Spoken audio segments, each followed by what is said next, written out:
Hi guys, நான் உங்கள் சுகன்யா பிரகாஷ். நீங்கள் பார்த்துட்ருக்கிறது பப்பாளி செடி தான். நான் ஒரு 50 செடி நட்டிருக்கேன் வாழைத்தோப்புலேயே. இப்படி இருக்கிற பப்பாளி செடி வீடியோ எண்டில் எப்படி இருக்குன்னு நீங்களே பாருங்கள். கொஞ்சம் வளர்ந்ததுக்கப்புறம் அப்படியே எல்லோயிஷாக மாறி இறந்து போகிற மாதிரி இருக்குது. நீங்களே பாருங்கள் வீடியோ எண்டில்.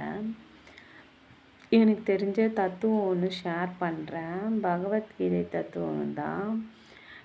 யாருடைய மாற்றத்துக்காகவும் நம்மளை வருத்தி கொள்ளக்கூடாது.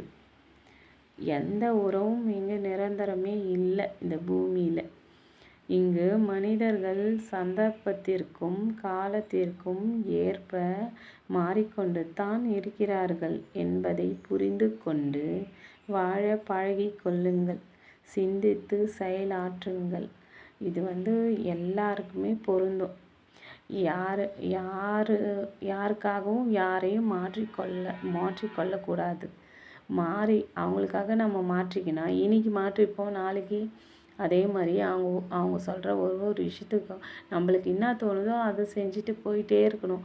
அவங்களுக்கு பிடிக்காது, அவங்க இது பண்ணால் பிடிக்காது, அதை பண்ணால் பிடிக்காதுன்னு சொல்லிட்டு நீங்கள் மாற்றிக்கொள்ளாதீர்கள். நீங்கள் உங்களுக்கு பிடிச்ச மாதிரி நீங்கள் இருங்க. எப்போவுமே அவங்களுக்கு பிடிக்கிற மாதிரி இவங்களுக்கு பிடிக்கிற மாதிரி நீங்கள் இருந்தீங்கன்னா உங்கள் வாழ்க்கையை நீங்கள் வாழவே முடியாது.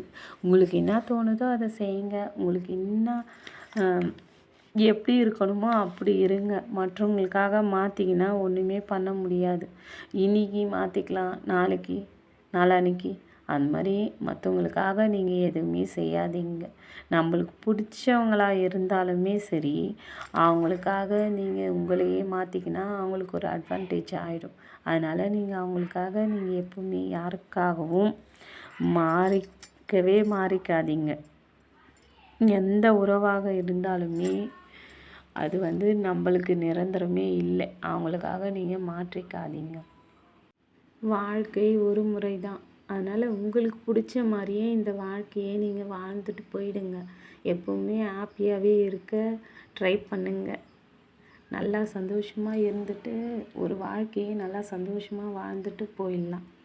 யாருக்காகவும் மாற்றி அவங்களுக்காக மாற்றிக்கினா நம்மளுக்கு கஷ்டமாக இருக்கும். யாருக்கும் கஷ்டம் இல்லாமல் அவங்களுக்கு பிடிச்ச மாதிரியே இந்த லைஃப்பை வாழ்ந்துட்டு போயிடலாம். பாருங்கள் வீடியோ எண்டில் எப்படி இருக்குது பாருங்கள். இந்த பப்பாளி செடி கொஞ்சம் வளர்ந்ததுக்கப்புறம் எல்லோயிஷாக மாறி அப்படியே இறந்து போகிற மாதிரி ஆயிடுச்சு.